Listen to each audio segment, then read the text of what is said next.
Hello students, कैसे हैं आप लोग। I am doctor Aparna Tripathi, NEET faculty biology from Kota Rajasthan. और स्क्रीन पे आपको दिख ही रहा होगा आज का हमारा जो टॉपिक है, that is how to fill OMR sheet in NEET exam by doctor Aparna Tripathi. तो चिल्ड्रन, आप लोगों का एग्ज़ाम नीट का होने वाला है 17 जुलाई को। और केवल अपने पास में अगर काउंट करें तो 7 दिन 8 दिन बाकी हैं। इस बीच में आपका जो रिवीजन है वो धुआंधार चल रहा होगा। और अब हमें ये जानना है कि हमको जो हमने पढ़ाई की है अपनी, उसको हम रिप्रेजेंट कैसे करें जा करके। क्योंकि अगर आप रिप्रेजेंट नहीं कर पाए अपनी पढ़ाई को, जो आपने इतनी मेहनत की है, साल भर 2 साल लगाया है इसमें पढ़ने में, अगर आप एग्ज़ाम टाइम में जा करके 3 घंटे के अंदर सही से OMR शीट ना भर पाएँ या कुछ प्रॉब्लम हो जाए उसमें, तो सारा आपका जितना भी मेहनत है उस सब पे पानी फिर जाएगा। इसीलिए आज हम लोग ये आपके सामने टॉपिक लेकर आए हैं, how to fill OMR sheet in NEET exam, which is very very important. तो जानते हैं इसके बारे में। OMR शीट भरने से पहले आपके मन में एक सवाल आता है कि हाउ टू मार्क रिस्पॉन्सेस। अपने रिस्पॉन्सेस को कैसे मार्क करेंगे। रिस्पॉन्सेस का मतलब है जो आपने आंसर दिए हैं उनको आपको मार्किंग कैसे करनी है। अब मार्किंग का मतलब क्या समझोगे बच्चों? मार्किंग का मतलब सिंपली ये होता है कि जो आपने आंसर, सपोज आपका क्वेश्चन नंबर 5 है, क्वेश्चन नंबर 5 के आपके पास में 4 ऑप्शन है, A B C और D। आपको सही लगा कि ऑप्शन B करेक्ट है, ठीक है। ये आपने क्वेश्चन पेपर में देख लिया। क्वेश्चन पेपर आपका कुछ इस तरह का होगा, this is your question paper. इस तरह से क्वेश्चन पेपर आपका आता है नीट का। तो ये आपका क्वेश्चन पेपर है और आपको पता चल गया कि आंसर जो ऑप्शन है that is B option is correct. आपने टिक लगा दिया क्वेश्चन पेपर पर। उसके बाद में आपके पास में OMR शीट आई। OMR शीट में आपको यहाँ पर सर्कल्स दिए होंगे, तो ये सर्कल को आपको भरना है, इसी को बोलते हैं मार्क द रिस्पॉन्सेस। ओके, तो आपने जो B वाला आपको ऑप्शन था सेकंड नंबर का, उसको आपने अच्छे से भर दिया, ठीक है। सो इसको कैसे भरना है, NTA जो है हमारी नेशनल टेस्टिंग एजेंसी, उन्होंने कुछ गाइडलाइंस दी हैं इसके लिए। जो नीट 22 का एग्जाम होने वाला है that is to be filled by a ball point pen. Ball point pen से उसको भरना है। बॉल पॉइंट पेन की अगर मैं बात करूं तो ये आपका बॉल पॉइंट पेन है। बॉल पॉइंट पेन वो होता है जिसमें ऊपर की जो टिप है, इस पर आप देखते हो कि यहाँ पर एक छोटी सी बॉल होती है, जब वो रोल करती है तो हमारी राइटिंग बनती है। सो बॉल पॉइंट पेन से आपको अपनी OMR शीट में रिस्पॉन्सेस को मार्क करना है। अब ये जो बॉल पॉइंट पेन है ये आपका ब्लू होना चाहिए या तो ब्लैक होना चाहिए, ठीक है। या तो ब्लू या तो ब्लैक बॉल पॉइंट ही होना चाहिए। जो पेन आपका है NTA ने बोला है कि वो प्रोवाइड करवाएंगे नीट एग्जाम सेंटर पर। तो अगर आपको पेन मिल जाता है बहुत बढ़िया है, अगर नहीं मिलता तो आप पहले से अपने साथ में 2 पेन अच्छे जो स्मूथली चलते हैं उनको लेकर जाएंगे। बॉल पॉइंट होने चाहिए, लीक नहीं करने चाहिए और जेल नहीं होने चाहिए, ठीक है। लीक प्रूफ होने चाहिए, बॉल पॉइंट होने चाहिए और जेल पेन नहीं होने चाहिए क्योंकि जेल पेन की इंक फैल जाती है, ठीक है। तो ये आपको कुछ पॉइंट्स अपने ध्यान में रखने हैं। सेकंड क्वेश्चन आपके सामने यहाँ पर लिखा हुआ है, what is NEET exam date. तो नीट एग्जाम डेट आपको बताइए 17 जुलाई। आप सबके पास में एडमिट कार्ड पहुंच गया होगा फॉर्चुनेटली, और 17 जुलाई की डेट है। अभी तक कोई भी ऐसे कोई र्यूमर्स वगैरह जो भी आपने सुने हैं कि वो पोस्टपोन हो जाएगा या कुछ भी ऐसा है, तो ऐसा नहीं होने वाला है। केवल 8-9 दिन बचे हैं आपके नीट एग्ज़ाम में, तो आप आराम से फ्री होकर के तैयारी करिए, रिलैक्स हो जाइए, थोड़ा सा आराम से बिना किसी डर के, चिंता के, जो भी रिवीजन आपका बाकी है उसको इन दिनों में कर लें और OMR शीट कैसे भरनी है इसको देख लें। तो NTA ये एग्ज़ाम कंडक्ट करता है नीट का, और ये जो एग्ज़ाम आपका 22 में होने वाला है this will occur in evening shift. ये एग्ज़ाम आपका इवनिंग शिफ्ट में होगा। इवनिंग शिफ्ट की जो टाइमिंग है that is 2 PM to 5 PM। Okay, तो इवनिंग शिफ्ट में एग्ज़ाम होगा और इसकी टाइमिंग है 2 से 5। इस बार आपको नीट में 3 घंटे और 20 मिनट्स मिल रहे हैं। You will get 3 hours and 20 minutes। Okay children, तो 3 घंटे और 20 मिनट, तो 20 मिनट का आपको एक गिफ्ट की तरह मिल रहा है, NTA वालों ने इस बार दिए हैं। तो 20 मिनट में तो आप कुछ भी कर सकते हैं। बहुत ज़्यादा होते हैं 20 मिनट। अगर आपको एग्ज़ाम पहले तो आज तक, अभी तक टिल टुडे, अभी तक तो नीट के लिए आपको 3 ही घंटे मिलते थे, लेकिन इस बार 22 में 20 मिनट्स एक्स्ट्रा मिल रहे हैं। तो आप बिल्कुल बढ़िया जम के तैयारी करो और इस बार नीट को फोड़ देना है। ओके, नीट का जो एग्ज़ाम है वो 13 लैंग्वेजेस में होता है, 13 इंडियन लैंग्वेजेस जो हैं उनमें होता है, और इंग्लिश में साथ में होता है। तो जैसे मेरे पास ये क्वेश्चन पेपर है, ये किसी हिंदी मीडियम किसी बच्चे ने हिंदी अपना लैंग्वेज चूज़ किया था, तो एक तरफ आप देख पा रहे हो कि हिंदी में पेपर एक कॉलम में लिखा हुआ है, उसी का ट्रांसलेटेड फॉर्म आपका इंग्लिश में लिखा हुआ है। तो ये आपका इंग्लिश और हिंदी दोनों में आएगा। अगर आप इंग्लिश में चूज़ करते हैं, इंग्लिश लैंग्वेज को चूज़ करते हैं, तो आपका जो पेपर है वो आपका केवल इंग्लिश में आएगा। अगर आपने कोई दूसरी लैंग्वेज चूज़ की है, सपोज़ आपने तमिल चूज़ किया है, तो आपका जो पेपर है वो एक साइड तमिल में, दूसरी साइड इंग्लिश में आएगा। तो आप बिल्कुल भी परेशान मत होइए। जो लोग पहली बार एग्जाम देने जा रहे हैं, आप लोगों ने पेपर देखा ही होगा और मैंने आपको दिखा दिया है। सो आगे चलेंगे। आप जो इस बार लेटेस्ट पैटर्न आया है नीट एग्जाम का 22 के लिए, वो कुछ इस तरह से है। सामने आपको चार्ट स्क्रीन पे दिखाई दे रहा है। आपके पास 4 सब्जेक्ट होते हैं, physics, chemistry, botany and zoology. ठीक है, तो बॉटनी जोलॉजी मिलाकर के बायोलॉजी बना लेते हैं, और बाकी के चारों सब्जेक्ट्स हैं फिजिक्स, केमिस्ट्री, बॉटनी, जोलॉजी। इनका जो सीक्वेंसिंग होती है, आप समझ रहे हो ना, नंबर, क्वेश्चन नंबर की जो सीक्वेंसिंग होती है वो इसी तरह होती है। मींस जब आप नीट का सबसे पहले क्वेश्चन पेपर देखोगे तो उसमें सबसे पहले के जो क्वेश्चंस होंगे 1 to 50 के जो क्वेश्चन होंगे, 1 to 50 तक के, वो आपके फिजिक्स के होंगे। फिर 51 से लेकर के जो 100 तक के क्वेश्चंस होंगे आपके, वो आपके केमिस्ट्री के होंगे।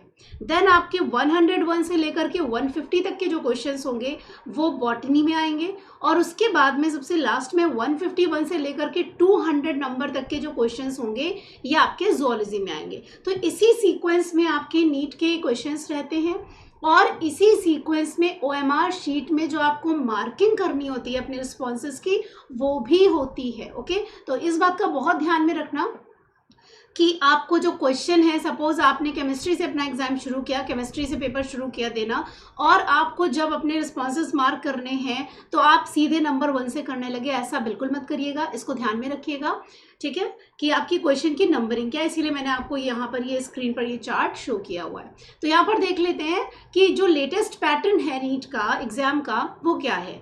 इस बार से जो 21 में एग्जाम हुआ था लास्ट ईयर, उसमें से उस टाइम से क्या हुआ कि ये जो सारे क्वेश्चंस हैं इनको 2 पार्ट्स में डिवाइड कर दिया गया है। ये 2 पार्ट्स कौन से हैं आपके, एक तो आपके सेक्शन ए में और दूसरे आपके सेक्शन बी में जाएंगे। तो आप देख रहे हो सारे के सारे सब्जेक्ट्स जो है, फिजिक्स, केमिस्ट्री, बॉटनी, जोलॉजी, सारे के सारे जो क्वेश्चंस हैं वो 2 पार्ट्स में डिवाइडेड हैं, section A and section B. यहाँ पर आपको ये जानना बहुत ज़रूरी है कि जो सेक्शन ए है, सारे के सारे सब्जेक्ट्स में section A is compulsory, means आपको इसके क्वेश्चन छोड़ने नहीं है। ओके, सेक्शन ए आपका कंपल्सरी हुआ जा रहा है, तो कंपल्सरी सेक्शन ए है, इसमें आपको छोड़ना नहीं है बिल्कुल भी। एग्जाम क्वेश्चंस मतलब आपको इसमें छोड़ने नहीं है। ओके चिल्ड्रन, सो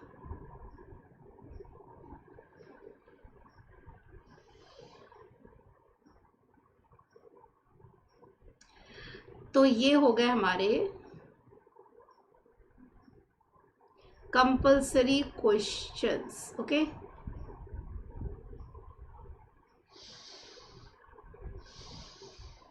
ठीक है, कंपल्सरी क्वेश्चंस हो गए। सेक्शन ए जितने भी हैं वो सारा का सारा कंपल्सरी है, आपको उसमें से कोई क्वेश्चन नहीं छोड़ रहे हैं।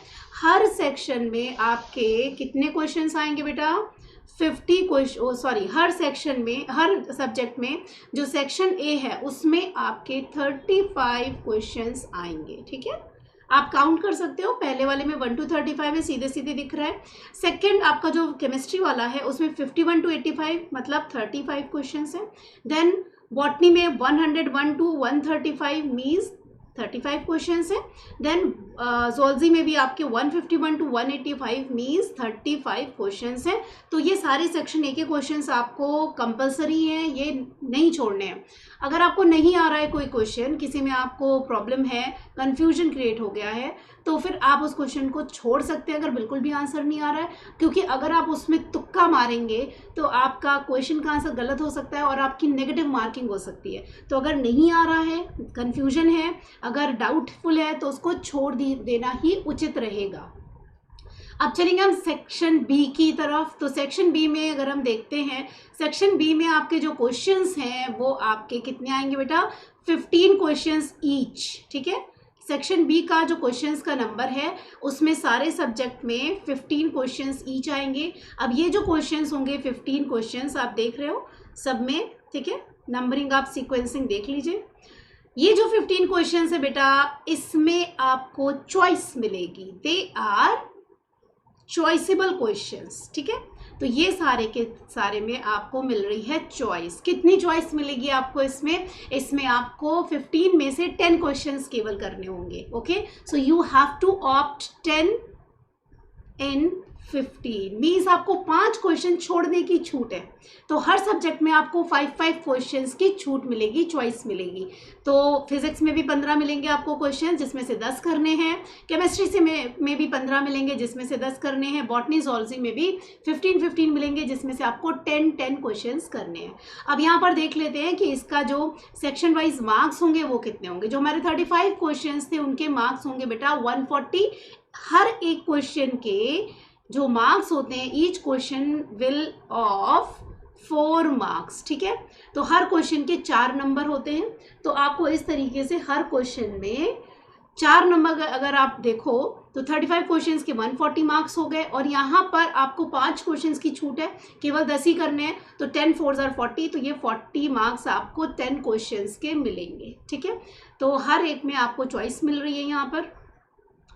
अब इसमें आपको एक चीज़ का ध्यान रखना है, सेक्शन बी में जब आप इसको ऑप्शन क्वेश्चंस को ऑप्ट कर रहे हैं, तो सेक्शन बी में आपको ध्यान देना है कि आपको जो क्वेश्चन सबसे ज़्यादा अच्छे आते हो 15 क्वेश्चंस में, उन्हीं को ऑप्ट करिए, ठीक है। कुछ बच्चे क्या है कि जल्दीबाजी में वो क्वेश्चंस पहले आपने ऑप्ट कर लिए, जो उनको थोड़ा कन्फ्यूजन था उसमें भी टिक लगा देते हैं, अपना रिस्पॉन्स मार्क कर देते हैं। बाद में जब वो क्वेश्चन मतलब अपना पेपर देख रहे होते हैं, रिवाइज कर रहे होते हैं, तो उनको याद आता है कि अरे ये क्वेश्चन तो ज़्यादा सही था और मैंने वो लगा दिया। तो वो क्या करते हैं, वो उस क्वेश्चन को भी ऑप्ट कर लेते हैं। मतलब उन्होंने 10 से ज़्यादा क्वेश्चन ऑप्ट कर लिए, सपोज उन्होंने 12 क्वेश्चन ऑप्ट कर लिए, 10 उनको करने थे। अब जब आपकी मार्किंग में नंबरिंग हो रही होगी, मतलब जब आपको मार्क्स मिल रहे होंगे, जब आपकी OMR शीट चेक हो रही होगी, उस समय क्या होगा, जो आपने अर्ली 10 में आंसर्स का रिस्पॉन्स दिया है, ठीक है। अर्ली 10 मतलब जो पहले वाले 10 क्वेश्चन हैं, जो आपके वो वाले रिस्पॉन्सेज हैं वो ही केवल काउंट किए जाएंगे। अगर आपने कोई गलत क्वेश्चन कर लिया है तो वो भी मतलब कि वो काउंट हो जाएगा सही क्वेश्चन आपका। अगर बाद वाला है तो बाद वाले आपके छोड़ देगा जो मार्किंग जब इस समय हो रही होगी, और पहले वाले सारे 10 क्वेश्चंस काउंट होंगे। तो आप इसमें आपको चॉइस है, आपको जो सबसे बढ़िया क्वेश्चंस आते हैं, एकदम कंफर्म है कि सही आंसर है, केवल उन्हीं को चूज़ करें, एक्स्ट्रा क्वेश्चंस ना चूज़ करें। पहले आप अपनी जो ये क्वेश्चन पेपर है इसमें आप मार्किंग कर सकते हो, एक बार देख सकते हो, पढ़ सकते हो कि कौन सा क्वेश्चन सबसे अच्छा आता है। So this is the best part कि आपको चॉइस मिल गई है, आपको एक्स्ट्रा टाइम मिल गया है। अब हमको OMR शीट देखनी है कि हम उसको कैसे पढ़ने वाले, कैसे भरने वाले हैं। Okay,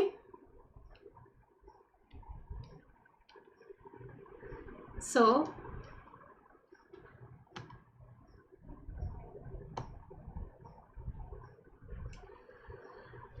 here is the OMR sheet sample. ये आपके सामने एक सैम्पल है, कुछ इस तरह की शीट आपकी 21 में आई थी। तो आप यहाँ पर आपको कुछ ध्यान थोड़ा सा जो देना है, वैसे तो चारों तरफ लिखा हुआ है, लेकिन आपको जो ध्यान देने वाली बात है, सबसे पहले आपका रोल नंबर है जो आपके एडमिट कार्ड पे होगा, वो आपको यहाँ पर फिल करना है। कैसे फिल करना है भी मैं आपको आगे बता दूंगी। टेस्ट बुकलेट नंबर है। टेस्ट बुकलेट नंबर बेटा ये होता है कि सपोज ये आपका टेस्ट क्वेश्चन पेपर है, बुकलेट नंबर इसको बोलते हैं, बुकलेट है एक छोटी सी। ये जब आपको मिलेगी तो ये सील्ड होती है इस तरीके से, ठीक है, और यहाँ पर इससे चारों तरफ से ये सील्ड रहती है। तो जब आपकी सील्ड रहती है तो यहाँ सामने आपका टेस्ट बुकलेट नंबर पड़ा रहता है, इस जगह पर आपका टेस्ट बुकलेट नंबर पड़ा रहेगा। आप उसको सील तोड़ने से पहले आपको दिख जाएगा, आप उसको देख के वहाँ पर आप भर दीजिए, ठीक है। तो उसके बाद में आपको फिर इन्विजिलेटर बताएंगे कि आप अपनी सील तोड़ लें और एग्ज़ाम शुरू कर दें। सो ये टेस्ट बुकलेट नंबर होता है। फिर टेस्ट बुकलेट कोड, यहाँ पर देखो एक A लिखा हुआ है, टेस्ट बुकलेट कोड के बारे में दिया गया है। जो क्वेश्चन पेपर्स होते हैं उनका एक अलग सा कोड होता है, मतलब क्वेश्चन पेपर्स तो वही होंगे, कोड की वजह से क्या होता है, जो उसके ऑप्शंस होते हैं वो चेंज हो जाते हैं। तो ये कोड आप देख रहे हो, ये M2 कोड है इस वाले पेपर का। इस बार आपके जो आने के चांसेस हैं वो G कोड के आने वाले चांसेस हैं 22 में। ये 21 का पेपर है, इसका M2 कोड है। तो ये जो भी कोड यहाँ पर होगा आपकी टेस्ट बुकलेट का, उसका कोड आपको यहाँ पे फिल करना है। ओके, देन आप साइड में देख सकते हैं, यहाँ पर आपको कॉलम्स नजर आ रहे हैं। तो सबसे पहला कॉलम आप यहाँ पर देखिए, रिस्पॉन्स रिस्पॉन्स रिस्पॉन्स, 4 कॉलम है। पहला वाला, इसमें यहाँ पर कहीं पर भी सब्जेक्ट का नाम नहीं दिया गया है। सब्जेक्ट का जो आपको रिस्पॉन्स देना है ना, जो अभी मैंने आपको एक टेबल दिखाया था उसके अकॉर्डिंग ही देना है। सबसे पहले फिजिक्स वाला रहेगा, तो आपको नंबरिंग देख लेनी है। सपोज ये मेरा बॉटनी का पेपर है यहाँ पर सामने, और ये क्वेश्चन नंबर 101 से स्टार्ट है, ठीक है। तो यहाँ पर आप देख सकते हो कि जो 101 नंबर का क्वेश्चन है वो ये आपको दिख रहा है, ओके। तो बॉटनी वाला जो पार्ट है वो 101 से स्टार्ट है। तो नंबर जो आपके हैं उस पर बहुत ध्यान रखिएगा। ओएमआर शीट जब आप रिस्पॉन्स अपने मार्क कर रहे हैं तो इस क्वेश्चन का नंबर ध्यान में रख के करेंगे। ये आपका बॉटनी का है। उसके बाद में आपका ज़ूलॉजी का आता है लास्ट वाला, फिर आपका सेकंड नंबर पे केमिस्ट्री का, फर्स्ट नंबर पे फिजिक्स का आता है। जो मैंने आपको सीक्वेंस अभी बताया था वही सेम सीक्वेंस यहाँ पे चलेगा, बस आपको सब्जेक्ट के नाम शो नहीं होंगे, केवल क्वेश्चन नंबर्स आपको शो हो रहे हैं। सो सेक्शन ए आपका यहाँ पर देखिए दिया गया है रिस्पॉन्स को मार्क करने के लिए। सेक्शन ए आपका कुछ इस तरीके से दिया है, और सेक्शन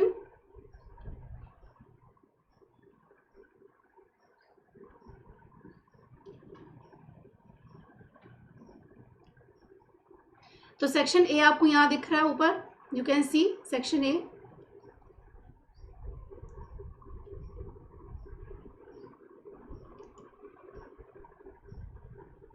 ये देखिए सेक्शन ए में जो भी मैंने आपको इससे पहले वाले टेबल में जो सीक्वेंसेस बताए थे क्वेश्चन नंबर, वही वाले आपको यहाँ पर दिखेंगे, ठीक है, जहाँ से जिस नंबर से स्टार्ट हो रहे हैं और जिस नंबर से एंड हो रहे हैं।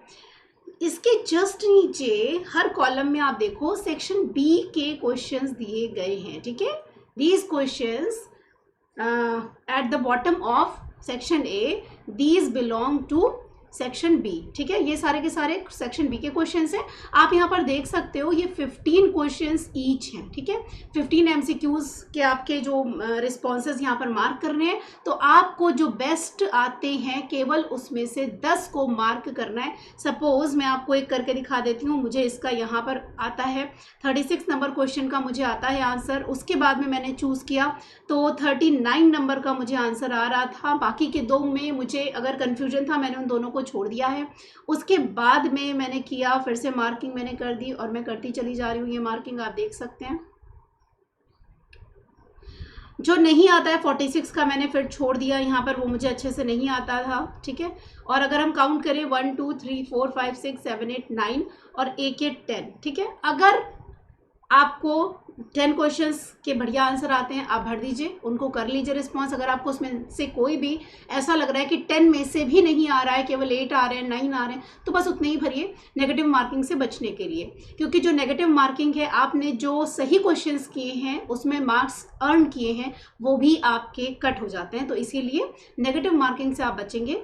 अगर आपने गलती से ज़्यादा क्वेश्चन के आंसर्स भर दिए, सपोज आपको सेकंड और थर्ड वाले क्वेश्चन में 37 38 में कोई डाउट था, फिर भी आपने ओएमआर में भर दिया कि चलो ठीक है कोई बात नहीं, भर देते हैं, डाउट है लेकिन थोड़ा सा लग रहा है कि यही आंसर होगा, तो जब शीट की आपकी यहाँ पर चेकिंग हो रही होगी, जब आपको मार्क्स दिए जा रहे होंगे, तो ये पहले वाले आपके मार्क्स काउंट हो जाएंगे और पीछे वाले यहाँ पर छूट जाएगी। मतलब कि उसको जब मार्किंग हो रही होगी वो काउंटेड नहीं होंगे। सो आप इससे बचिए। काउंट करके अच्छे से क्वेश्चन पेपर पे आप अपने मार्क्स लगा सकते हो और उसको आप देख सकते हो, ठीक है। तो थोड़ा सा इस पे ध्यान देंगे, इस चीज़ पे पहले से। ये थोड़ा सा जूम आउट पार्ट है आपका, जिससे कि आप आराम से देख पा रहे हो कि आपको करना क्या क्या है। यहाँ पर जूम आउट पार्ट में आपको दिख रहा है, यू कैन सी इट।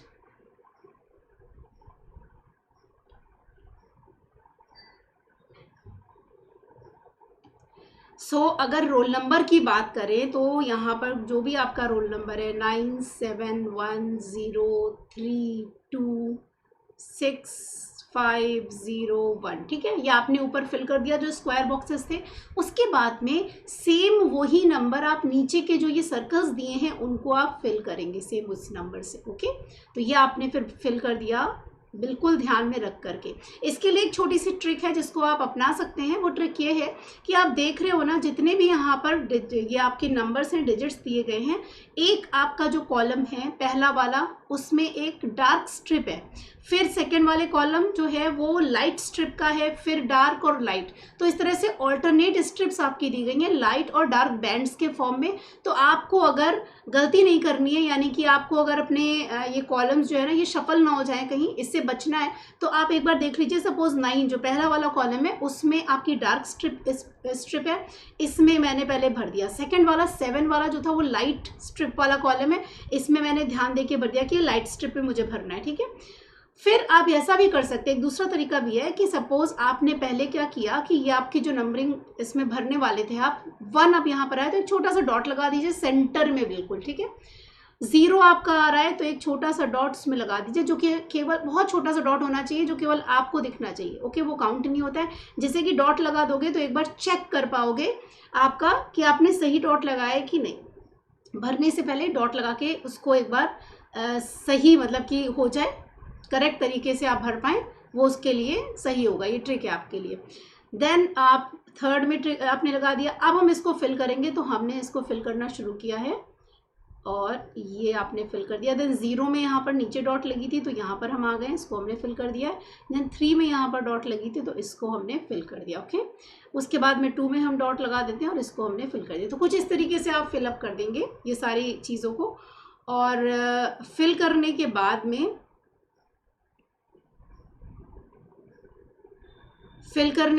में आप आगे जो दूसरे आपके कॉलम्स हैं उनको भी फिल करोगे, ठीक है। तो अब जैसे रिस्पॉन्सेज में आपको कॉलम आपको यहाँ दिखाई दे रहे हैं, नीचे टेस्ट बुकलेट नंबर है, ये सब मैं आपको अभी आगे जूम आउट सेक्शन में दिखा देती हूँ। ये आपका सेक्शन बी का पार्ट आ गया है। सेक्शन बी में आप देखिए कि सेक्शन बी में आपको ये सारी चीज़ें जो सर्कल्स हैं वो थोड़े बड़े दिखाई दे रहे हैं। सेक्शन बी का फिजिक्स का पहला है, ये देखो फिजिक्स यहाँ पर लिखा है। देन आपका सेकंड वाला केमिस्ट्री का ये बताया गया है साइड में आपको कि बॉटनी और ज़ूलॉजी फिर लास्ट में है। तो इस तरह से आपको भरना है ये कॉलम। ये क्वेश्चन पेपर का एक मैंने आपको सैम्पल दिखाया है कि जब आपको ये बॉटनी का सेक्शन है, ठीक है, M2 पेपर आपका दिखाई दे रहा है यहाँ पर। अभी मैंने आपको ये क्वेश्चन पेपर दिखाया था, उसी का ये फॉर्मेट है। 101 क्वेश्चन से स्टार्ट होती है बॉटनी। तो सपोज यहाँ पर हम लोगों ने क्वेश्चन पढ़ लिया कि in spite of inter specific competition in nature, ये क्वेश्चन आपका दिया गया, इसमें 4 ऑप्शन है।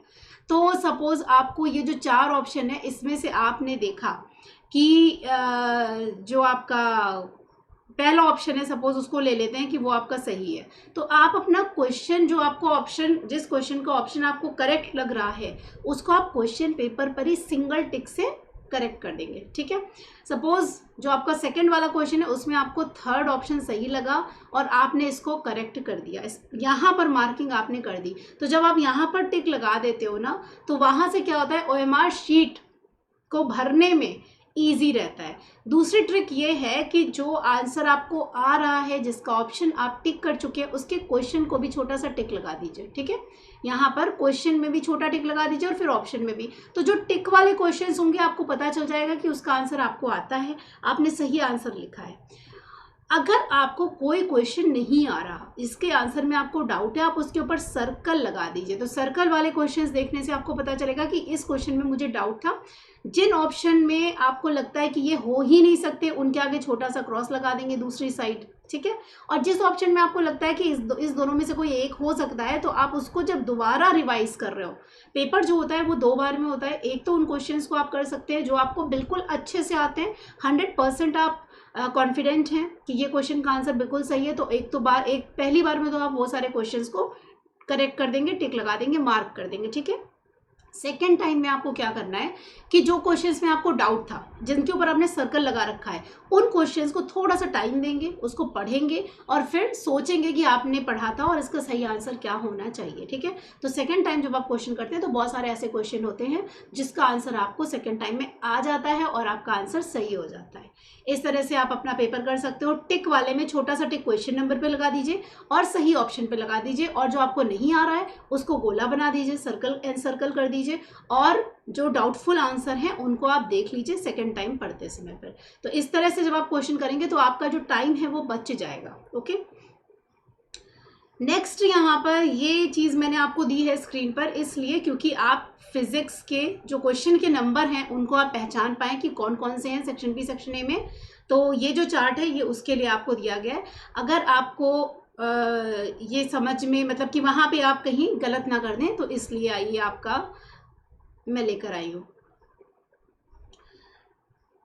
ये सेक्शन बी का पार्ट है जो आपके सामने दिखाई दे रहा है। तो सेक्शन बी भी आप देख सकते हैं कि नंबरिंग उसमें। उसके बाद में बेटा होता है डिक्लेरेशन बाय कैंडिडेट। तो यहाँ पर सिग्नेचर विद टाइम, ठीक है, टाइम के साथ में आपको सिग्नेचर करना होता है इन रनिंग हैंड राइटिंग। तो रनिंग हैंड राइटिंग में आपको सिग्नेचर करना है, टाइम के साथ में सिग्नेचर करना है।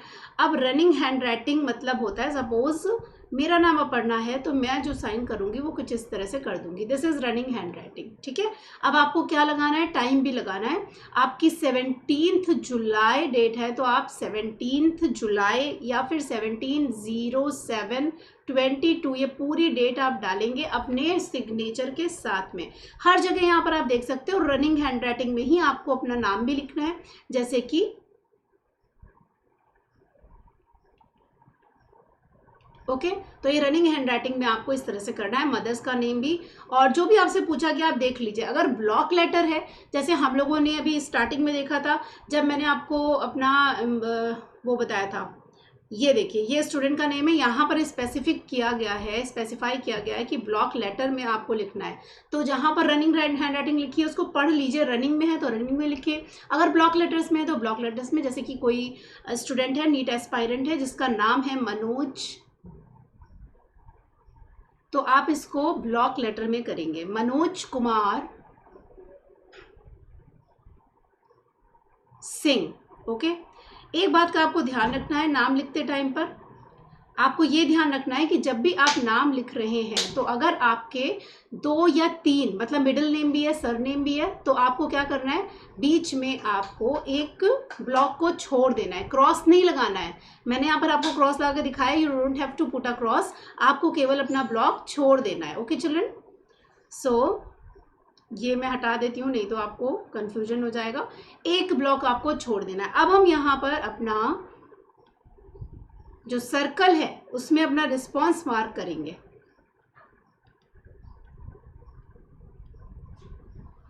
तो यहाँ पर अपना रिस्पॉन्स मार्क कर लेते हैं। एम देख लेते हैं फर्स्ट कॉलम में, ये देखिए एम है, इस पर हम लोगों ने एक डॉट लगा दी, फिर ए देख लेते हैं, इस पर डॉट लगा दी। देन एन देख लेते हैं, एन आपका थर्ड कॉलम में चल रहे हैं। आप इस साइड से काउंट भी कर सकते हो, अगर थर्ड नंबर पे एन है तो इधर से काउंट भी कर सकते हो 1 2 3 कॉलम छोड़ करके। ओ आपका फोर्थ पे है तो यहाँ पर ओ में आप डॉट लगा दीजिए और उसके बाद में जब आपके सारे नाम भर जाएं तो फिर आप इसको पूरा फिल कर दीजिए, MANO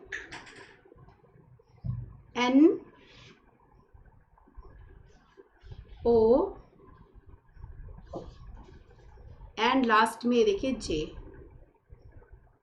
ओके अब मनोज आपने भर दिया, फिर उसके बाद में कुमार के लिए आपको एक ब्लॉक आपने छोड़ा हुआ है, एक स्क्वायर छोड़ा हुआ है, तो ये वाली आप पूरी लाइन भी छोड़ देंगे। ओके तो कुमार में आप के भरोगे यहाँ पर एक लाइन छोड़ करके, तो इधर से चाहो तो आप काउंट कर लो 1 2 3 4 5 6 और 7th नंबर पे के वाला है, तो 7 नंबर जहाँ पर के है एक छोटा सा डॉट लगाएंगे, उसको फिर से काउंट कर लेंगे 1 2 3 4 5 6 7 वाले पे आपने इसको भर लिया। ठीक है, क्योंकि अगर आपने एक ब्लॉक ऊपर छोड़ा है और नीचे नहीं छोड़ा है तो फिर प्रॉब्लम हो सकती है। ओके नेक्स्ट हम देखेंगे,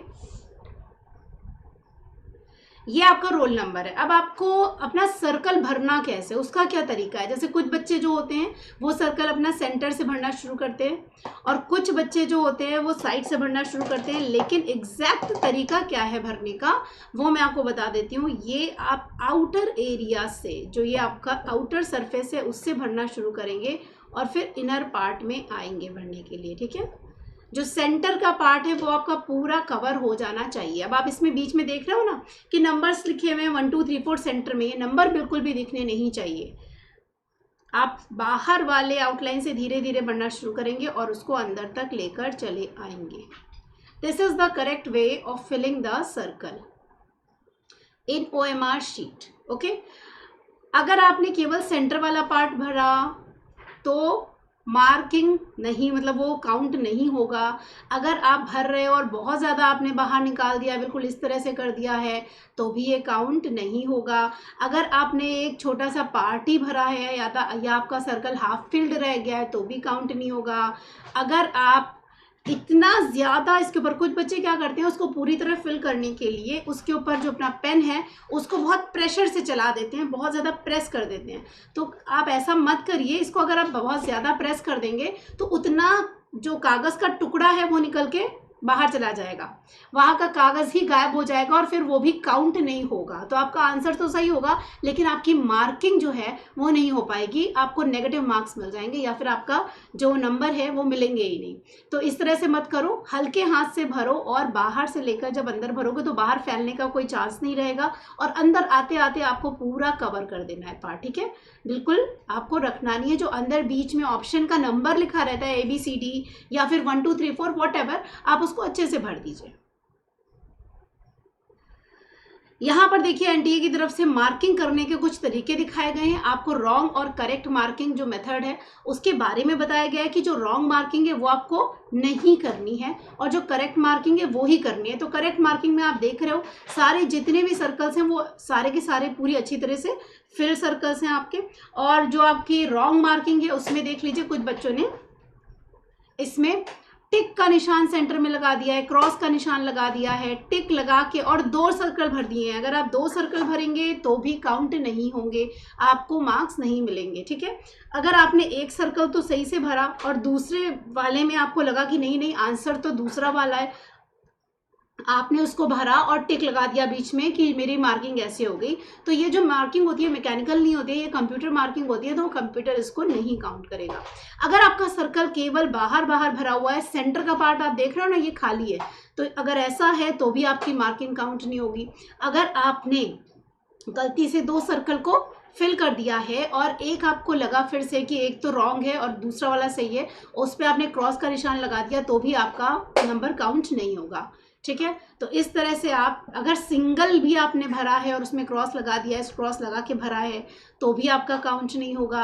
अगर आपका सर्कल थोड़ा सा पार्ट ही फिलअप आपने किया, पार्शियली फिल्ड है, तो भी आपका काउंट नहीं होगा। ठीक है, अगर केवल सेंटर का पार्ट आप भरते हो और बाहर का छूटा रहता है तो भी काउंटिंग नहीं होती है। आपको जो भरनी है अपने सर्कल को पूरा फिलिंग करना है, पूरी फुल फिलिंग करनी है। Okay children, so all the best. ये कुछ आपके लिए ट्रिक्स थे जो कि आपको जानने चाहिए। OMR शीट जो बच्चे पहली बार एग्जाम देने जा रहे हैं उनको OMR शीट कैसे भरनी है, तो यही तरीका है आपका OMR शीट भरने का। जो भी आपको जानने वाली चीज़ें थी वो सारी मैंने इसमें बताई हैं। और लास्ट में all the best to you all. सारे के सारे नीट फोड़ के आएंगे, सारे नीट तोड़ के आएंगे और मस्ती करेंगे जब सिलेक्शन हो जाएगा।